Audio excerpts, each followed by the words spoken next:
আগে যে কোনো কিছু হলেই আওয়ামী লীগ আর বিএনপি সংঘর্ষে জড়িয়ে পড়ত, আর এখন বিএনপি আর জামাত। এই সংঘর্ষের খেসারত দিতে গিয়ে দুই ভাই জীবন হারালো।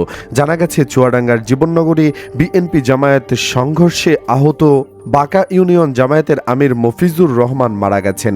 দুপুরে ঢাকার একটি হাসপাতালে চিকিৎসাধীন অবস্থায় মারা যান তিনি। এর আগে ওই সংঘর্ষে মফিজুল ইসলামের বড় ভাই হাফিজুর রহমানও নিহত হন। স্থানীয়রা জানান, নির্বাচনকে কেন্দ্র করে হাসাদহ ইউনিয়ন স্বেচ্ছাসেবক দলের আহ্বায়ক মেহেদী হাসান দেশি অস্ত্র নিয়ে জামায়াত সমর্থকদের মারতে শুটিয়া যান। এই সময় জামায়াত কর্মীরা মেহেদীকে মারধর করে শুটিয়া সরকারি প্রাথমিক বিদ্যালয়ের মধ্যে আটকে রেখে পুলিশে দেন। এর জেরে শুটিয়া গ্রামের বাসিন্দা জামায়াত কর্মী খায়রুল ইসলাম হাসাস সহ বাজারে গেলে মেহেদী ও তার সহযোগীরা তাকে পিটিয়ে আহত করে। এ ঘটনাকে কেন্দ্র করে ওই দিন সন্ধ্যায় উভয় পক্ষের মধ্যে সংঘর্ষ হয়।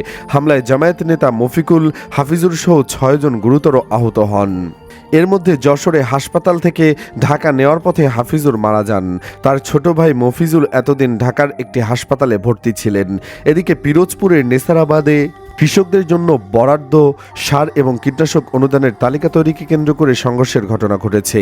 এতে 6 নং দইহারি ইউনিয়ন বিএনপির সদস্য সচিব লাবলু হাওলাদার গুরুতর আহত হয়েছেন।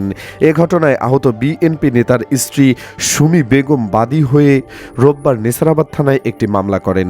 ওই মামলায় দইহারি ইউনিয়নের 9 নং ওয়ার্ড জামায়াতের সভাপতি কাউসার হাওলাদারকে প্রধান আসামি করে 4 জনের নাম উল্লেখ সহ এবং অজ্ঞাতনামা আরও 4 থেকে 5 জনকে আসামি করা হয়েছে। জানা যায়, আব্দুল খালেক মাধ্যমিক বিদ্যালয়ের পাশে বেলাল মৃদ্ধার চায়ের দোকানে যান লাবলু হাওলাদার। সেখানে তিনি কৃষকদের জন্য সরকারি সার ও কীটনাশক অনুদানের তালিকা প্রস্তুত করছিলেন।